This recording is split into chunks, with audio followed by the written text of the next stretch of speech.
Hello friends, prime tutorials online English में आपका स्वागत है। और आज हम कुछ नया सीखने वाले हैं।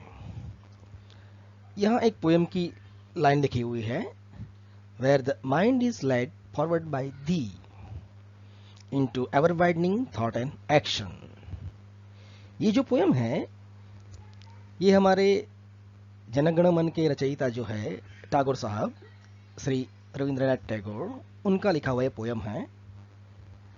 ये पोएम उन्होंने खुद बंगाली में लिखा था, फिर खुद ही उन्होंने ट्रांसलेशन किया उसका इंग्लिश में करीबन 1912 या 13 में।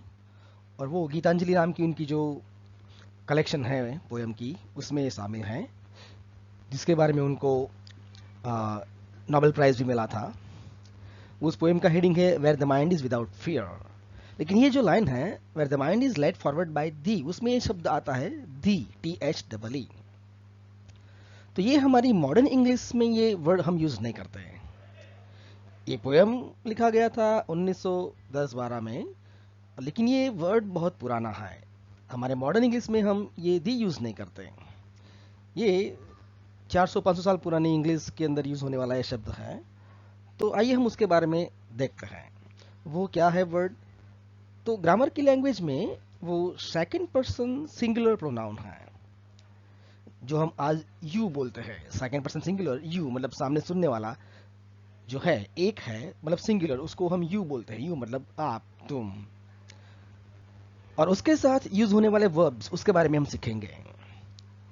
तो अगर आपको इंग्लिश लिटरेचर पढ़ने का शौक है और आप दिन ब दिन आपका शौक बढ़ता जा रहा है, तो आपके पढ़ने में कुछ ऐसे शब्द आएंगे, दाउ, दी, दाइन, दाई सेल्फ, दाई। तो ऐसे वर्ड्स जब आपकी रीडिंग में आएंगे तो आप थोड़े कंफ्यूज हो जाएंगे कि ये सब क्या है। ये कभी कोई ग्रामर बुक में तो मिलता नहीं है, लेकिन ये थोड़ा ओल्ड इंग्लिश है, 3-4 सेंचुरी बैक, विलियम शेक्सपियर के ज़माने का इंग्लिश है। तो आप शेक्सपियन एज के कोई क्लासिक पढ़ेंगे या कोई पोएम्स पढ़ेंगे उनकी, या नॉवेल्स पढ़ेंगे। और आज भी स्कूल की काफ़ी सारी बुक्स के अंदर जब चैप्टर्स होते हैं, लेसन्स होते हैं, पोएम्स होती है, तो उसमें ऐसे शब्द आते हैं, दाउ, दी, दाइन, दाई सेल्फ, दाई। जैसे ये ऊपर जो पोएम की लाइन में है, where the mind is led forward by thee, तो उसको हम समझेंगे ये शब्द कैसे है, क्या है, हमारे मॉडर्न इंग्लिश में उसका मीनिंग क्या होता है। सबसे पहला वर्ड जो है दाउ, उसका मतलब होता है यू, जो सामने सुनने वाले को बोलते हैं सेकंड पर्सन, और एक है तो सिंगुलर, उसको बोलते हैं यू। और वो क्या है? Personal pronoun. जो 3 पर्सन है, first person, second person, third person, उसमें पर्सनल प्रोनाउन है। और यू एज सब्जेक्ट यूज होता है सेंटेंस में।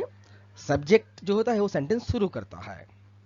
जो नेक्स्ट है THEE, दी, उसका मतलब भी इंग्लिश में होता है, मॉडर्न इंग्लिश में यू। वो भी पर्सनल प्रोनाउन, लेकिन वो ऑब्जेक्ट होता है। ऑब्जेक्ट होता है वो वर्ब के बाद होता है, सब्जेक्ट होता है वो वर्ब से पहले होता है। तो दाउ वो हमारा मॉडर्न इंग्लिश का यू है, और दी हमारे मॉडर्न इंग्लिश का यू, लेकिन ऑब्जेक्ट है। मॉडर्न इंग्लिश में दोनों सेम है, you and you, subject and object. लेकिन वो ओल्ड इंग्लिश में दाउ एंड दी अलग अलग थे, सिंगुलर में। जो नेक्स्ट वर्ड है दाइन, उसका मतलब होता है योर्स, मतलब आपका, तुम्हारा। जब लेटर राइटिंग में लास्ट में लिखते हैं ना, योर्स सिंसियरली, वो योर्स मतलब आपका।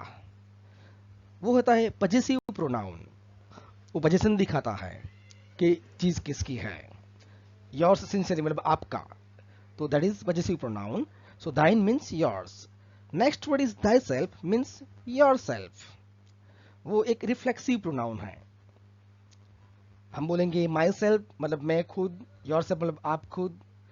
उसका मतलब हो गया thy self means modern English का योर सेल्फ। और जो लास्ट वर्ड है थाई, उसका मतलब होता है योर। योर मतलब आपका, लेकिन वो पजेसिव एडजेक्टिव है। दाइन, yours possessive pronoun, Dai, your possessive adjectives. Adjectives जो होते हैं वो विथ नाउन यूज होते हैं, और pronouns they are not use with nouns. वो उस दोनों में डिफरेंस है। हिंदी में योर्स और योर दोनों का मतलब सेम होता है, आपका, आपका, लेकिन उसका यूज अलग तरीके से होता है। आइए हम उसको कुछ बेहतर तरीके से समझते हैं सेंटेंस के यूज करके। Sentence number 1, thou art great. उसको हम मॉडर्न इंग्लिश में बोलेंगे यू आर ग्रेट, आप महान हैं। सो दाव के साथ यूज होने वाला वर्ब भी अलग है, ध्यान रखना, वो ART, आर्ट। जो मॉडर्न इंग्लिश में हम यूज करते हैं you are great, that is in the olden English, that old age English, that is thou art great. Next, we thank thee means we thank you, हम आपका धन्यवाद करते हैं। तो दाउ सब्जेक्ट है, वर्ब से पहले होता है।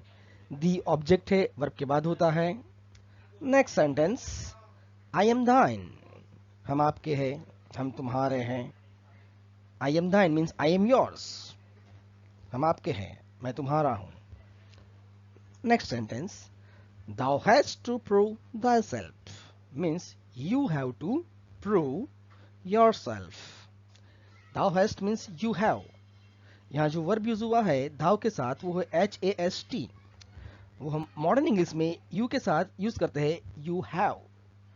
thyself means yourself means you have to prove yourself, आपको खुद को प्रूव करना है। तो ये कुछ सेंटेंस हमने देखे जिसमें thou सब्जेक्ट है, वर्ब से पहले आता है। दी ऑब्जेक्ट है, वर्ब के बाद आता है। दाइन मतलब योर्स, आपका, आई एम दाइन। Thy self reflexive pronoun. Okay, उसके साथ जो वर्ब यूज हुआ यहाँ पे आर्ट, यहाँ पे HAST हैस्ट, तो ये सेकंड पर्सन सिंगुलर प्रोनाउंस के साथ वर्ब भी कुछ अलग थे मॉडर्न इंग्लिश से। हम अभी जो विल बोलते हैं यू विल डू दिस, लेकिन यही सेंटेंस ये ओल्ड इंग्लिश में thou wilt do this, WILT, wilt, अभी जो मॉडर्न इंग्लिश में हम विल यूज करते हैं। और शैल्ट, सेल की जगह पे, ये हेल्पिंग वर्ब्स है। मेन एक्शन होती है तो उसको EST लगता है, ओ के पीछे। Thou goest means you go, thou lovest means you love. Past tense में भी पीछे टी आता था। Here thou wast means you were, thou didst means you did। तो अगर पास्ट टेंस है तो भी पीछे ST आता है।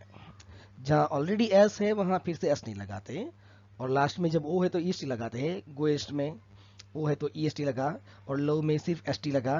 डिड में ST ऐड किया, वॉज में ऑलरेडी एस है तो सिर्फ टी ऐड किया। तो इस तरह से ये सेकंड पर्सन सिंगुलर के प्रोनाउन के साथ जो वर्ब थे वो भी यूनिक थे ओल्ड इंग्लिश में, वो हमारी मॉडर्न इंग्लिश में नहीं है। तो ये थोड़ी सी जानकारी आपका लिटरेचर रीडिंग का जो इंटरेस्ट है उसमें आपको बहुत ही हेल्पफुल रहेगी। और हमारे लाइव क्लास में ज्वाइन करने के लिए आप हमारा संपर्क कर सकते हैं। इंग्लिश को बेहतर तरीके से सीखने के लिए आप हमसे जुड़ सकते हैं। आप ये वीडियो को लाइक कीजिए, सब्सक्राइब कीजिए हमारे चैनल को, और ये वीडियो को और के साथ शेयर कीजिए ताकि वो भी इसका लाभ उठा सके। इसका आप स्क्रीनशॉट भी ले सकते हैं और बाद में आप उसको स्टडी भी कर सकते हैं। Thank you.